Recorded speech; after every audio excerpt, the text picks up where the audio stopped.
Les marchés publics sont accessibles pour les jeunes avocats. En termes de secteur, on est sur 40 000 clients potentiels. Bonjour et bienvenue dans le podcast du Jeune Avocat, réalisé en partenariat par la Gazette du Palais et la FNUJA. Droit civil, droit pénal, droit de l'urbanisme ou droit social, les besoins juridiques des personnes morales publiques, et notamment des collectivités territoriales, dépassent largement le cadre du droit public général. Le marché n'est donc pas à négliger pour les avocats, y compris pour ceux qui font leurs premiers pas dans la profession. Néanmoins, pas question de se lancer bille en tête sans connaître le formalisme propre au marché public, et ce, d'autant plus que l'avocat n'est pas tout à fait un opérateur économique comme les autres. C'est ce que nous allons voir dans ce 8e épisode avec Nils Bernardiani, premier vice-président de la FNUJA. Nils, bonjour. Bonjour. Quel chiffre d'affaires représentent les marchés publics pour les avocats ? En 2020, le Conseil national des barreaux avait estimé à 64,5 millions d'euros le chiffre d'affaires réalisé par les avocats avec les administrations dans son ensemble. Un jeune avocat doit-il avoir peur de candidater pour la première fois à un marché public ? Alors, je ne pense pas que le mot de peur soit le bon mot, mais plutôt celui d'opportunité, de saisir une opportunité. D'abord, comme on vient de le dire, une opportunité en termes de chiffres, en termes de clientèle. Les marchés publics représentent à peu près 40 000 clients, administration ou acheteurs publics, donc communes, groupements de communes, départements, régions, États, établissements publics. Donc déjà, en termes de secteur, on est sur 40 000 clients potentiels. Ensuite, comme on vient de le dire, un chiffre d'affaires potentiel global de 64,5 millions d'euros a été réalisé en 2020. Et ensuite, en termes d'opportunités, c'est avant tout de se dire que les marchés publics sont accessibles pour les jeunes avocats. Et pour cela, il faut enlever 3 poncifs. Le premier poncif, c'est celui lié à la difficulté de la candidature. Le deuxième, c'est celui de se dire que ce n'est réservé qu'aux grandes structures, aux grands cabinets. Et le troisième, c'est celui lié au fait qu'on pense que les marchés publics ne sont que pour les publicistes. Alors, sur ce premier poncif lié à l'accessibilité aux marchés publics, il faut juste se préparer. C'est des règles à connaître, des règles à prévoir et à anticiper. Et c'est pour ça notamment qu'en 2023, la FNUJ a sorti un guide spécifique lié à l'accès à ces types de marchés pour les avocats, où on explique comment les repérer, qu'est-ce que c'est qu'un marché, et ensuite comment préparer sa réponse. La deuxième fausse idée, c'est que l'on pense que les marchés publics ne sont que pour les personnes qui font du droit public. En fait, non. Les acheteurs publics ont des besoins dans plusieurs secteurs. Droit civil, droit pénal des affaires pour les élus, droit pénal tout court. Ça peut également être du droit social. Il y a juste une limite, c'est peut-être le droit de la famille. Mais les marchés publics de services juridiques sont pour tous les avocats. La troisième idée, c'est celle qui est liée au fait qu'on pense que les marchés publics ne sont que pour les grandes structures d'avocats. Alors, les grands appels d'offres, en effet, sont pour les cabinets plus structurés. Mais il y a également des petites communes qui ont des besoins plus réduits où les grandes structures ne vont pas. Et c'est ces marchés-là qui sont pour les jeunes avocats. Parce que c'est comme un enchaînement. On commence par des petites structures, ensuite on prend des références et ensuite on s'attaque à des appels d'offres plus importants et c'est comme ça qu'on grandit. Quels sont les marchés de services juridiques qui sont soumis à appel d'offres et ceux pour lesquels le choix de l'avocat est libre ? Il y a 2 types de marchés de services juridiques, ceux de représentation juridique devant la justice et ceux de conseil juridique. Historiquement, il faut savoir que les marchés de services juridiques avaient d'abord été exclus de la commande publique, puis intégrés dans sa totalité. Et récemment, il y a eu une réforme et maintenant l'organisation est la suivante. Les marchés publics qui sont exclus du champ de la mise en concurrence, il y a 3 catégories. Ceux dont le besoin est inférieur à 40 000 euros. Ensuite, ceux liés aux besoins de représentation juridique, donc devant les juridictions. Et ceux liés au conseil, liés à des contentieux en cours ou à venir. Pour tous ces marchés-là, le Code de la commande publique exclut l'obligation de mise en concurrence. C'est-à-dire qu'on peut contracter de gré à gré avec les personnes publiques. Pour tous les autres types de marchés publics, il faut répondre à un appel d'offres. Donc, pour ces marchés types de gré à gré, on peut contracter directement. Les personnes publiques peuvent, elles, tout de même faire un appel d'offres. Mais ces marchés de gré à gré sont aussi une opportunité pour les jeunes avocats d'aller toquer à la porte des communes pour aller présenter leurs services et obtenir des marchés publics. Quelles sont les spécificités des marchés de prestations juridiques ? Comme on vient de le dire, les spécificités liées à ces types de marchés sont surtout par rapport à la mise en concurrence et à la publicité. Le Code de la commande publique exclut un certain nombre de catégories de l'obligation de mise en concurrence, mais également pour les mesures de publicité de ces appels d'offres. Le champ est plus large, il y a des dérogations.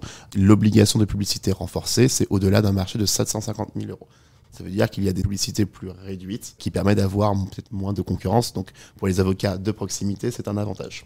Et ensuite, au-delà même de la spécificité, il faut dire qu'il y a une adaptation. C'est-à-dire qu'il y a 2 types de besoins. Il y a les besoins, comme on l'a dit, de représentation et de conseil. Et il y a 2 types de formes de marché. Il y a les marchés ponctuels, c'est pour un besoin spécifique. Il y a les marchés réguliers. Et il y a les marchés dits d'assistance à maîtrise d'ouvrage où on doit accompagner une personne publique dans une procédure d'appel d'offres ou autre. Et la forme des marchés publics est assez liée à ces besoins. Parce qu'il y a des marchés publics classiques, une mission, un temps, un prix. Et il y a des marchés dits d'accord cadre où la personne publique va contracter entre 1 et 4 ans avec un avocat. Et dès qu'il y a un besoin régulier, il va saisir l'avocat. C'est un marché qui est assez sécurisant pour les avocats parce que c'est potentiellement du chiffre d'affaires sur 4 ans. À quoi ressemble une bonne candidature à un marché public ? Une bonne candidature, c'est avant tout une candidature qui respecte les règles. Mais une bonne candidature, c'est surtout une candidature pour un marché dont on a les capacités de répondre. Ça veut dire qu'au moment où un avocat s'intéresse au marché public, et une fois qu'il a repéré un appel d'offres, il doit ouvrir ce qu'on appelle le DCE, où il y a l'ensemble des éléments attendus par la personne publique, tant sur la candidature, c'est-à-dire les capacités minimum attendues, que sur l'offre, c'est-à-dire de quoi sera composée la mission, quel sera le prix et quels seront les attendus techniques de l'avocat. Il faut d'abord se poser la question, est-ce que les attendus de la personne publique sont en lien avec les capacités que j'ai dans mon cabinet ? C'est la première étape, c'est analyser le DCE avec ses propres capacités. Regardez par exemple si les attendus techniques correspondent à ce qu'on est en capacité de faire, si les matières attendues sont nos matières, évidemment, et également de regarder si les règles administratives du marché public ne sont pas trop longues, par exemple de regarder s'il y a de pénalités fortes en cas de retard. Donc une fois qu'on a ce que j'appelle fait la mission de go-no-go, c'est-à-dire on analyse le décès, on dit « Ok, là je peux y aller, ça représente mes capacités et ma capacité de travailler pour la personne publique », une fois qu'on a fait ça, on respecte les règles. C'est-à-dire qu'on fait une candidature en fournissant l'ensemble des documents attendus. Il faut faire très attention parce que c'est en effet des cas qui peuvent entraîner l'exclusion de l'appel d'offres. Et ensuite, l'offre. L'offre, c'est le mémoire technique, c'est-à-dire exposer qui on est et comment on va répondre aux besoins de la personne publique. Ça va être en exposant nos moyens, nos références, les articles juridiques qu'on a fait, le plus qu'on va apporter à l'acheteur de par notre organisation, de par notre spécificité. Et enfin, comment on répond aux besoins de la personne publique ? Quelle va être la modalité ? Je vais répondre à un besoin sous 24 heures, sous 48 heures. Je vais remettre une note sous 2 jours, 3 jours. Je vais pouvoir me déplacer. Je vais privilégier les visioconférences. C'est comme un CV de son cabinet pour répondre aux attendus spécifiques de la personne publique. Y a-t-il des formalités particulières à accomplir ? Les formalités sont surtout celles liées au dépôt de la candidature et de l'offre.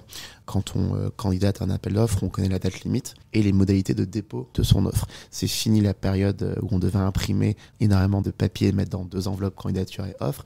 Maintenant, tout est dématérialisé, donc c'est assez simple. C'est-à-dire qu'il faut préparer d'une part sa candidature avec toutes ses pièces, puis son offre avec sa mémoire technique et sa proposition financière, et ensuite le déposer sur la plateforme en ligne.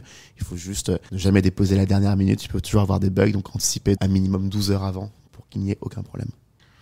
Alors, y a-t-il des documents spécifiques à la profession d'avocat à présenter ? Pour répondre à un marché public, le code de la commande publique encadre les pièces administratives que l'administration, que l'acheteur public peut demander à un candidat. Pour les avocats, il y a 2 documents spécifiques. Le premier, ça va être évidemment le certificat d'aptitude à la profession d'avocat qu'il faut fournir dans l'offre. Et le deuxième, mais ce n'est pas obligatoire, c'est la preuve de la spécialisation. C'est un plus, la spécialisation dans un marché public pour se différencier des autres candidats. Et c'est pour ça qu'on encourage les jeunes avocats, dès qu'ils ont les minimums requis, d'aller présenter la spécialisation auprès du CNB pour pouvoir avoir un plus dans les marchés publics. Une bonne spécialisation pour un jeune avocat, c'est un plus qui peut faire la différence par rapport à un cabinet plus structuré qui n'ont pas de spécialistes. Question essentielle, comment citer des références en respectant le secret professionnel ? Très bonne question. En effet, il est attendu, dès le stade de la candidature, mais également de l'offre, de justifier de ses références. C'est évidemment un plus dans une candidature, ça peut être aussi un minimum attendu. Et la présentation des références d'un avocat doit cependant en effet se conjuguer avec le respect du secret professionnel. Le CNB a modifié le règlement international de la profession pour permettre aux avocats de faire mention des références nominatives de leurs clients à une seule condition, que ce dernier l'ait accepté. C'est pour ça qu'il y a des bonnes pratiques, une fois qu'on a remporté un marché public, de demander tout de suite l'autorisation au client de pouvoir être cité. Si on n'a pas fait cette démarche-là ou si le client l'a refusé, la technique, c'est de mettre les catégories clients. Par exemple, si on a eu une commune, on ne cite pas le nom de la commune, mais on va dire commune de tant à tant d'habitants. Comment évaluer son offre ? C'est le rôle de l'acheteur public d'évaluer l'offre et dans le DCE, donc spécifiquement dans le règlement de la consultation, il y a les critères attendus avec la pondération, avec la note qui sera donnée pour les critères techniques, donc quel est techniquement ce qu'on va apporter à la personne publique, et ensuite une pondération pour le critère prix. Donc on connaît les pondérations, on peut connaître les modalités de notation, mais c'est la personne publique sur la base de ces critères qui sont donnés qui va évaluer l'offre. En cas de contestation des honoraires par l'adjudicateur, existe-t-il une procédure particulière ? Ça a été une question qui a fait débat devant le Conseil d'État, de savoir quelle était la procédure à suivre. Et par une décision de 2007, le Conseil d'État est venu rappeler qu'il y a bien le préalable du bâtonnier pour la contestation des honoraires, mais ensuite, la procédure est une procédure administrative, donc devant le juge administratif. Un avocat peut-il participer à un groupement répondant à un marché public afin de traiter les prestations juridiques ? Mais j'ai envie de dire qu'un avocat doit répondre en groupement quand c'est nécessaire. Le groupement, et notamment pour les jeunes avocats, c'est ce qui va permettre d'accéder au marché public. Pourquoi ?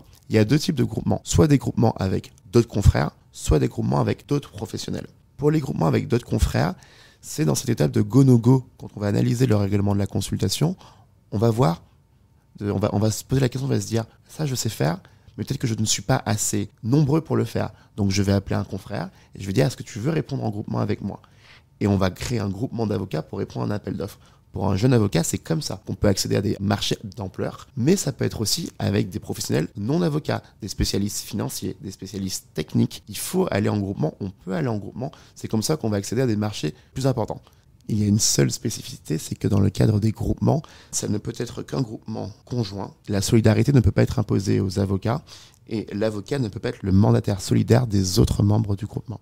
Est-ce qu'actuellement les avocats se saisissent assez des marchés publics ? J'ai envie de dire que les cabinets structurés se saisissent des appels d'offres.